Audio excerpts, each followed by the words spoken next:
છીએ આપણે ધોરણ 9 ગણિત ચેપ્ટર નંબર 6 રેખા અને ખૂણાઓ, જેમાં યાદ રાખો અમુક મુદ્દાઓના ચર્ચા કરવાની છે કે જે દાખલાઓમાં કામ લાગશે. અહીં આપણે સૌ પ્રથમ તો રેખા ખૂણાઓ વિશે બી જોઈશું, રેખા વિશે બી જોઈશું અને રેખાખંડ. પ્રથમ મુદ્દો, બે અંત્ય બિંદુઓ વાળા રેખાના ભાગને રેખાખંડ કહે છે. ફરીથી, બે અંત્ય બિંદુ. કેટલા અંત્ય બિંદુ? બે અંત્ય બિંદુ. અંત્ય બિંદુ એટલે અંત્ય બિંદુ પછી રેખાખંડ પૂર્ણ થતો હોય છે, તો અંત્ય બિંદુઓ, અંતે છેડાના બિંદુઓ. રેખાના ભાગને, વિદ્યાર્થી મિત્રો તમને ખ્યાલ જ છે ધોરણ 5માં પણ રેખા એટલે શું, રેખાખંડ એટલે શું, ખૂણાઓ એટલે શું તમે ભણી ગયા છો. તો અહીંયા આપણે રેખા જે છે બંને દિશાઓમાં, બંને છેડેથી અનંત સુધી લંબાવેલી હોય છે. તેના કોઈ એક ભાગમાંથી ઉઠાવેલ ખંડ, ટુકડો, જેને આપણે કહીશું રેખાખંડ. ક્યાંથી? રેખાના ભાગને. તો એનો મતલબ શું થયો? રેખાખંડ જે છે એ કોનો ભાગ છે? રેખાનો. તો આપણે રેખાખંડને, વિદ્યાર્થી મિત્રો આ થઈ આપણી રેખા. તેમાંથી જો આ ટુકડો આપણે ઉઠાવીને અહીંયા અંત્ય બિંદુઓ સાથે દર્શાવીએ તો આ શું મળ્યો આપણને ઉપરની તરફ? રેખાખંડ. એનો મતલબ શું કે જે રેખા છે એ કોનો ભાગ છે? રેખામાંથી મેળવેલ ભાગ. શું કહેવાશે? રેખાખંડ. તો વિદ્યાર્થી મિત્રો બીજા નંબરનો વિડીયો, એક જ અંત્ય બિંદુ ધરાવતા રેખાના ભાગને કિરણ કહેવાય છે. એક જ અંત્ય બિંદુ. હવે રેખામાં તો શું હોય? બંને દિશામાં લંબાતી હોય, પણ કિરણ જે છે, કિરણની વાત કરી છે, કિરણ જે છે એ ઓનલી ફોર એક જ દિશામાં અનંત સુધી લંબાવેલું હોય છે. જેમ કે તેનું આ એક અંત્ય બિંદુ, અહીંયાથી ઉદ્ભવશે કિરણ અને જે એક જ દિશામાં આગળ સુધી લંબાવશે, જેને આપણે કહીશું કિરણ. આપણે એમ બી કહી શકીએ કે બિંદુમાંથી ઉદ્ભવેલું કિરણ, જેનો એક અંત્ય બિંદુ હોય. કોનું? કિરણનું. તો એકવાર ફરીથી અહીંયા વિદ્યાર્થી મિત્રો, એક જ અંત્ય બિંદુ. રેખાખંડમાં કેટલા અંત્ય બિંદુઓ? બે. આમાં કેટલા? એક જ અંત્ય બિંદુ ધરાવતા રેખાના ભાગને કિરણ કહેવાય છે. શું કહેવાય છે? કિરણ. ત્યાર પછી ત્રીજા નંબરનો મુદ્દો, જો 3 કે 3 થી વધારે, જો 3 કે 3 થી વધારે બિંદુ એક જ રેખા પર આવેલા હોય તો તેને સમરેખ. શું કહે છે? સમરેખ બિંદુઓ. એક જ રેખા પર સળંગ લાઈનમાં ગોઠવાયેલા 3 બિંદુઓ કાં તો 3 કરતા વધારે બિંદુઓ, તેને શું કહેવાય? સમરેખ. અન્યથા નહીં તો જો લાઈનમાં સળંગ રેખા પર ન આવેલા હોય તો અસમરેખ બિંદુઓ કહેવાય છે. કેવા કહેવાય છે? અસમરેખ. તો વિદ્યાર્થી મિત્રો અહીંયા આપણે એક રેખા દોરી. આ રેખા છે. હવે આ રેખામાં મેં આ 3 બિંદુઓ લીધા. શેના પર લીધા? રેખા પર જ લીધા છે. તો આ 3 બિંદુઓ કેવા કહેવાશે? સમરેખ. પરંતુ 3 કરતા અથવા 3 પણ અસમરેખ હોઈ શકે. 3 પણ શું હોઈ શકે? અસમરેખ હોઈ શકે. તો હું અહીંયા વધારાનો એક બિંદુ લઈ લઉં છું અહીંયા. તો મારે એમ કહેવું હોય કે આ 4 બિંદુઓ સમરેખ છે? નથી. કેમ? કે ચોથા નંબરનું બિંદુ એ રેખાના બહારના ભાગમાં દર્શાવેલું છે, માટે તેને શું કહીશું આપણે? અસમરેખ. જો 4 બિંદુઓની વાત કરીશું અહીંયા તો એને અસમરેખ કહીશું, અને 3 બિંદુઓ અહીંયા જે રેખા પર આપેલા છે તો એને શું કહીશું? સમરેખ બિંદુઓ. આ જ ચોથા નંબરના બિંદુને હું જો રેખા ઉપર દર્શાવી દઈશ તો એ 4 બિંદુઓ શું થઈ જશે? સમરેખ થઈ જશે.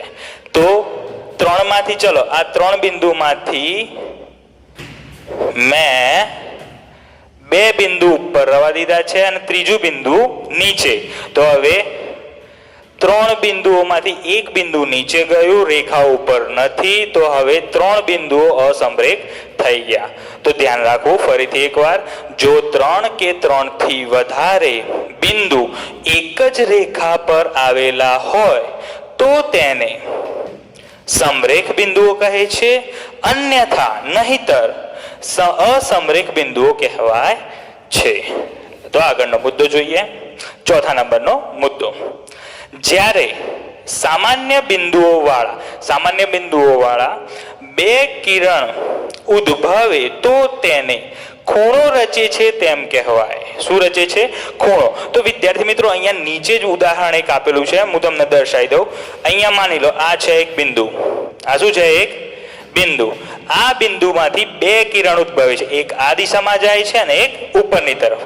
તો એક જ સામાન્ય બિંદુ કહેવાય. એક જ સામાન્ય બિંદુમાંથી જ્યારે બે કિરણો જ્યારે ઉદ્ભવે છે તો સામાન્ય બિંદુઓ આગળ, અહીંયા સામાન્ય બિંદુ આગળ શું રચાય છે? ખૂણો. શું રચાય છે? ખૂણો. તથા તેના જે બે બાજુના કિરણ છે એને ભુજ કહીશું. ભુજાઓ, બાજુ. શું કહીશું?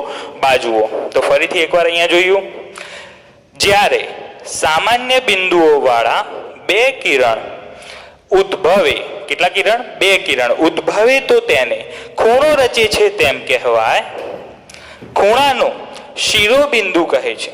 હવે ખૂણો બનાવતી કિરણના ભાગને, તો આ જે કિરણ જે આપેલા છે તે ભાગને ભુજ, બાજુ કહે છે. શું કહે છે? બાજુ. અને સામાન્ય અંત્યબિંદુને ખૂણાનું શિરોબિંદુ કહે છે. મતલબ જે બિંદુમાંથી બે કિરણો ઉદ્ભવ્યા છે તે કિરણના જે સામાન્ય બિંદુને ખૂણાનું શિરોબિંદુ કહેવાય છે. ત્યાર પછી ખૂણાના પ્રકાર. હવે ખૂણાના પ્રકાર, પહેલું લઘુકોણ, બીજું કાટકોણ, ત્રીજું ગુરુકોણ, ચોથું સરળ કોણ, પાંચમું વિપરીત કોણ. તો વિદ્યાર્થી મિત્રો આ ખૂણાઓનો અભ્યાસ તમે ગુરુકોણ સુધી તો 5મા ધોરણથી કરતા આવો છો.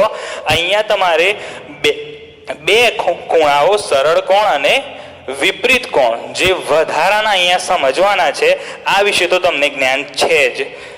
લઘુકોણ, થીટા એટલે ખૂણો દર્શાવે છે, ખૂણાનું માપ. થીટા આને શું કહેવાશે? Less than. શું કહેવાશે? Less than. ચાંચ વાળો ભાગ જે છે એ ખૂણા તરફ છે અને બે પાંખિયા વાળો ભાગ છે એ 90 તરફ છે. એનો મતલબ જે આ થીટા ખૂણો છે એ ચાંચ વાળો ભાગ હોય ત્યાં નાનું માપ દર્શાવે છે અને બે પાંખિયા હોય ત્યાં 90 મોટું માપ દર્શાવે છે. મતલબ 90 કરતા કેટલું માપ આવવું જોઈએ લઘુકોણમાં? નાનું. તો એ ખૂણો કેવો કહેવાય? લઘુકોણ. જ્યારે કાટકોણમાં ખૂણાનું માપ 90 બરાબર હોય, 90 હોય તો એ કયો ખૂણો રચે છે? કાટકોણ. ગુરુકોણમાં જે ખૂણાનું થીટાનું માપ છે એ 90 અંશ કરતા કેટલું હોવું જોઈએ? મોટું. અને મોટું હોય તો કયો ખૂણો બનાવે? ગુરુકોણ. ખ્યાલ આવી ગયો વિદ્યાર્થી મિત્રો? હવે ચોથા નંબરનો સરળ કોણ. સરળ કોણ છે એ સીધી રેખા ઉપર રચાયેલો છે. સીધી શેના ઉપર રચાયેલો છે? રેખા ઉપર. તો વિદ્યાર્થી મિત્રો અહીં તમને હું 180 માપ સરળ કોણનું કેવી રીતે થાય છે એ સમજાવું આ એક મોડેલ ઉપરથી, જે તમે જોઈ શકો છો. આ નીચે રેખાવાળો ભાગ છે અને આ કેવો છે? અર્ધ ગોળાકાર, જેમાં 0 અંશથી લઈને 180 અંશ સુધીનો માપ દર્શાવેલ છે. કે એનો મતલબ આ જે મોડલ છે એ સરળ કોણ માટેનું છે. તો વિદ્યાર્થી મિત્રો અહીં તમે જોઈ શકો છો કે રેખા ઉપર સરળ કોણનું માપ કેટલું? 180 અંશ. યાદ રાખવાનું રહેશે. વિપરીત કોણ, વિપરીત બીજી તરફ ખૂણાના બીજી તરફનું માપ. તો અહીંયા તમે જોઈ શકો છો ખૂણો તમને લાગે છે અંદરની તરફ, પણ ખૂણાના વિપરીત તરફ, બહારની તરફ જે આ દર્શાવ્યું છે ટી સ્વરૂપે, એને આપણે કહીશું વિપરીત કોણ. અને વિપરીત કોણને મેં અહીંયા ટી સંજ્ઞા વડે દર્શાવેલું છે કે જે 180 અંશ કરતા મોટું અને 360 અંશ કરતા કેવું નાનું હોય છે. કોનું માપ? વિપરીત કોણ. વિદ્યાર્થી મિત્રો, વિપરીત કોણના આગળ દાખલાઓ આવે છે, તેમાં આપણે તેના વિશે વધારે ખ્યાલ મેળવીશું કે વિપરીત કોણ કેવી રીતે શોધાય. અત્યારે હાલ પૂરતું તમારે વિપરીત કોણ વિશે શું યાદ રાખવાનું છે કે વિપરીત કોણ એ 180 અંશથી 360 અંશની વચ્ચેનું માપ ધરાવે છે. તો આજે વિદ્યાર્થી મિત્રો આપણે આ પ્રકરણમાં યાદ રાખો વિશે ચર્ચા કરી છે. આગળના એક વિડીયોમાં પણ યાદ રાખોની ચર્ચા કરીશું અને પછી ત્રીજા વિડીયોથી આપણે દાખલાઓનો અભ્યાસ કરીશું ચેપ્ટર નંબર 6 માં. અસ્તુ.